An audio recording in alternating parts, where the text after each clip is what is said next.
Hey, what is going on, guys? Edward here, back with another video. Thank you so much for being here again. And this opportunity, I'm going to show you a trade and a few setups actually I sent on the VIP group on Friday. I was supposed to be posting this video yesterday. Sorry for that. I was a little busy, so I was not able to post it. So I'm recording it now, Saturday. So pretty much right here, what we had, very interesting right here, very interesting formation. We had, this is pretty much the market maker model from Nasdaq. Catching this nice sell side of the curve, going all the way up. Something very interesting happened right here that all of a sudden we had a big ass reversal. And the reason why Nasdaq did not reach all the way up is because we had S&P with S&P 500. Okay, so if we put these two side by side, you see S&P did end up, you see, sell side of the curve, buy side of the curve. Right here, if we go on a higher time frame, 4 hour time frame right here, we see this one right here, this actual candle, this last sweep to the downside, this last low, when it got broken right here by this candle, that was the confirmation of the change in the state of delivery. Okay, so this, if we go here, this candle right there, closing, that was telling us that price is now in the bullish side, So that's pretty much what it did. From there, of course, sort of accumulated a little bit, but ended up going, always respecting this actual low. That low was never taken. Now, you might wonder, oh, but it did complete the move entirely. It did sweep that record high, right? It created a new record high. Now, after taking that high, Nasdaq failed to take that high and retraced all the way back down, right? So probably at this point, Nasdaq, let's see what's going to happen this upcoming week, if we're still going to continue bullish or not. But because we just had that SMT, this is the reason why we had that big drop after that sweep of that liquidity being taken. So I'm going to show you first, of course, the formation. I'm going to jump later on S&P, but let's go ahead and jump in where the position was. This is my VIP group right here. This is basically the position. I actually had two entries. The first one was a loss. I'll break it down. The first one was a loss. I was interested in looking for buys only this day. I did not want it to buy. And let me explain you why.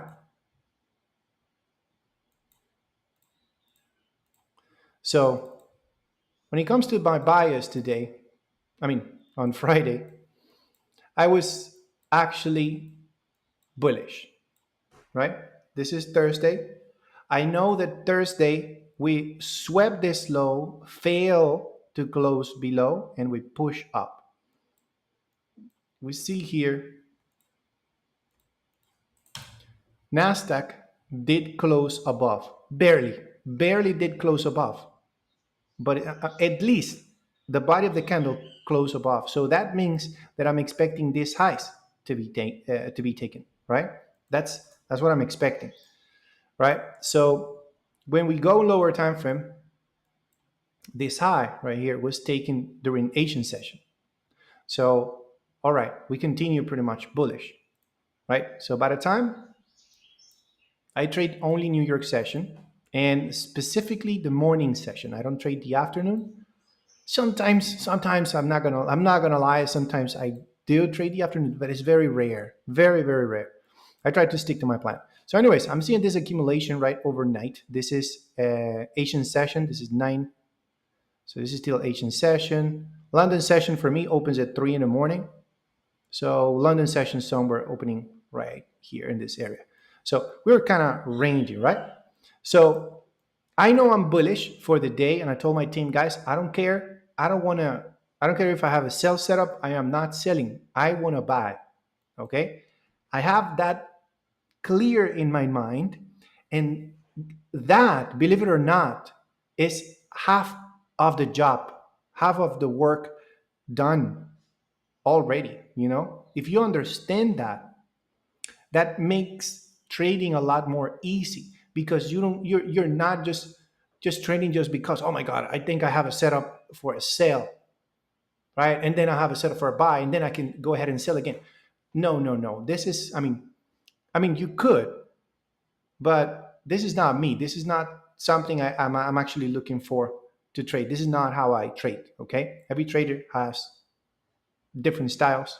Okay, a different approach on the market. My personal approach is if my bias on a daily time frame is bullish, at least is clear, then I'm going to stick to. I will try to stick to my plan and only look for bullish during the morning session during New York time. Right? I don't trade London. I trade New York. So, anyways, look at what happens right here. We had news this day. At 8:30, we actually had news. Where's the news coming out? Boom! This is news right here. So what do we see?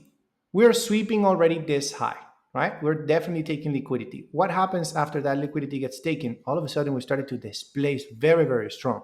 And that is already forming right here a change in the state of delivery, right? A bearish change in state of delivery or order block, whatever you want to call it. This series of candles breaking below. Or if you want to sell, you can wait for the price to tap and then go, right?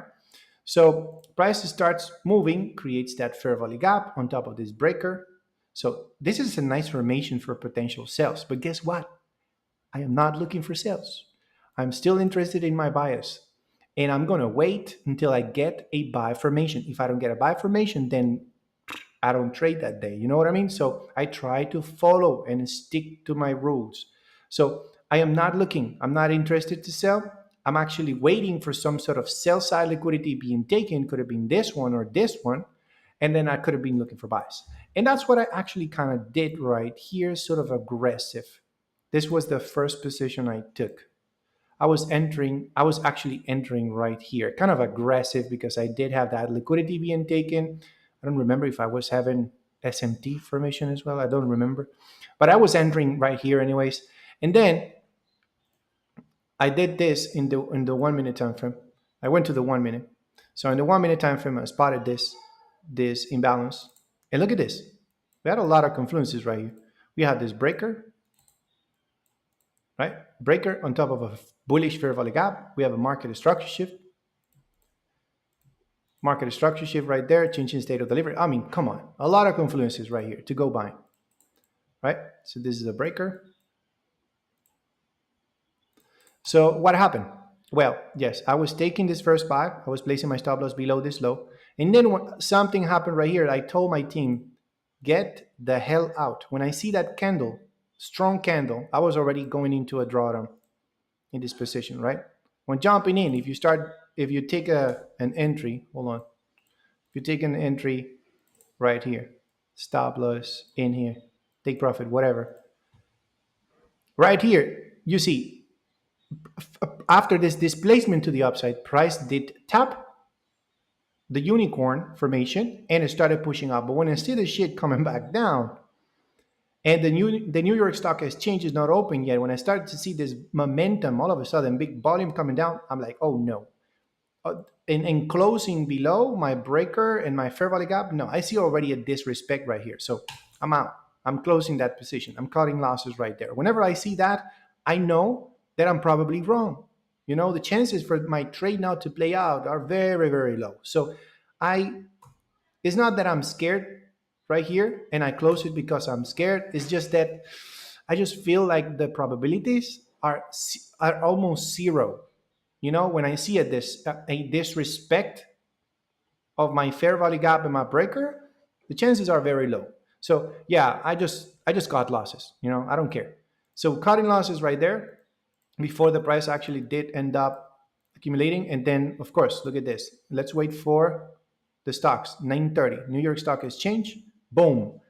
With the New York Stock Exchange, you see, I would have been stopped out. No, actually, I would have been stopped out a little earlier, right here. But anyways, I was already out with that candle, right? So that candle closed below. We have a very strong momentum to the downside. And I'm trying to find a higher time frame PDA rate because I really want to buy. You know, I really want to buy. And I have to find my higher time frame PDA rate in this case. And I found out this actual order block on the 1 hour. Let's see on a 4 hour. Probably this 4 hour as well, just that body of the candle. We did have this volume imbalance in here. So that was also good. So I was kind of waiting. I knew somehow eventually we were going to have some sort of big reversal. So I'm paying attention. I'm paying attention closely right here in the 1 minute. And I'm just looking for that reversal. I just want to see a big displacement up. So I'm starting to see the price tapping that OB, that red line right there. That's the OB on the 1 hour. So, okay, that's fine. And then all of a sudden, boom, we started to have that big displacement right there. So I marked up my market structure shift, right? I do have a breaker. I was already entering aggressively in here. And the price was coming back down. Boom, tap. You see, it tapped the breaker, it tapped the fair value gap. So this is another unicorn formation. And right here, as I mentioned, from there, the rest is history. You know, price continue pushing, smash in TP. It was pretty quick. I was telling my team, guys, be careful, all right? Be careful because you remember this right here, this liquidity, right? Because technically we did have that accumulation right here, manipulation, then probably I mean we could definitely displace more lower, but I don't think the price at this point would like to go any lower. There's no more reasons. Yeah, probably we have more lows right here, but I mean, I truly believe in higher time frame, we already got out of that sell side of the curve and we are in the buy side of the curve. And the next target is definitely these highs, you know? So um, I'm very interested in targeting those highs right there. But right here, in this case, for the day, this is all I was interested in, you know, just looking that high. I was telling the guys, be careful in here, right? There's a chance, changes that of delivery right here, a big fair value gap. So price could actually come, tap, and then drop. So this was a very important zone where, you know, partial profits needed to be taken. Moving stops to break even, all that stuff right here in this area is very, very important because price can freaking reverse on you. And you don't wanna just test your luck. Okay. So it's not about that. You know, trading is more of planning. You know, you have to have a plan. You have to have a strategy. You know, when to get out, when to take profits, when to close your position, like I did here, right? When I saw those little things, this is why I love ICT concepts, because if all of a sudden I see if I want to buy and I see my bullish fair value gap being disrespected, that's an early sign for me to get the hell out of the trade and just cut losses and just close. I mean, not all the time means that it's going to probably stop. I see sometimes the price tries to scare people out, you know, goes deep into drawdown and then probably pushes up later. It happens a lot of times as well. It has happened to me, so don't worry. It happens to everybody. But most of the times, the probabilities are very low. When the price disrespect a fair value gap on your favor and a breaker block, the chances are very low. You're gonna get that one right. So yeah, don't be playing around with that one. I actually did send. I don't know if you can see here, but by the time I was actually seeing this, do you see S&P? I was also sending this directly on S&P. Look at the nice formation also on a 5 minute time frame. Let's jump on S&P 500 on the 5 minute time frame now, because this was pretty cool as well. This was beautiful. The price took liquidity, right? Nice order block. This candle push, right? Close above, build, created that order block. So the entry would have been here. This little candle was the one that tapped the order block, and then from there, go directly to that weekly. And of course, that's where it created that divergence at the top. So, you know, this would have been an entry. I did not jump in on S&P 500. Whenever I'm trading either Nasdaq or, you know, sometimes I just stick to one. Sometimes I do enter on both. But in this case, I had my positions, well, most of them was just right here on Nasdaq. I did trade gold as well on Friday. Let me actually show you that setup right here on gold, which was also pretty cool. This was the formation, and I have to say this first, when the price was sweeping right here, I was not watching gold. It came from a student. A student of mine sent me a setup and told me, yo, you must watch gold because it's doing something pretty cool right now. And at this point, okay, price is taking this recent accumulation right here. So I think we're probably we already got out of the sell side of the curve, and we're probably going to continue bullish. So I don't know if this low will ever get taken. This position, I'm already out on break even. The price actually, unfortunately, got me out on break even because I entered a little late. It's okay. It was a good Friday, anyways. But look at this, right? Nice formation, nice structure. You can see, right? Price goes, sweeps liquidity, displaces to the downside, order block, fair value gap, even that little breaker right here, right? So price does create a unicorn. So price pulls back, taps, and from here, this places down, pushes back up. So it started sort of playing around. Right now, it's sort of created relative equal low. I don't know. We could actually continue going lower, but sadly, because I made my entry a little aggressive, I saw it a little late. Again, this was actually seen by a student of mine. So shout out to him. It was a beautiful formation. I mean, right here, this was the thing that I was not watching. I was paying attention strongly to Nasdaq, and this is what we do pretty much on my team. Since we have more eyes, I do trade live with my students every Tuesday, Wednesday, and Thursday on Zoom. Okay, New York session, the morning session, especially Nasdaq and S&P. I only trade those. From time to time, I do trade gold as well, but most of the times it's just indices, Nasdaq and S&P. Mondays and Fridays I do trade as well, but very small. They're for like testing things out here and there. But I do send all the formations, every setups, breakdowns, full breakdowns, role analysis, and every Saturday I provide mentorship classes as well. So if you're interested in following my program, just make sure to check out my website, teamprofitsenglish.com. You'll see the prices in there. If you're interested, let me know. If you're struggling, just go watch my YouTube videos. I have plenty of playlists where you can learn from completely for free. I'm going to leave a playlist, a couple of playlists right here at the top right corner where you can actually check them out completely for free. So there's no excuses, guys. You have money or you don't have money, you can learn this thing.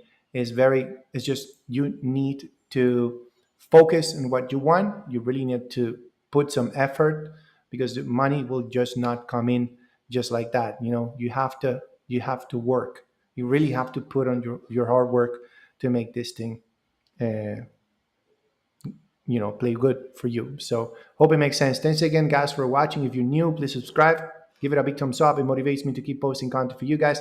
Make sure to follow me on my social media, Instagram, on my Telegram, on my Discord. Links are in the description.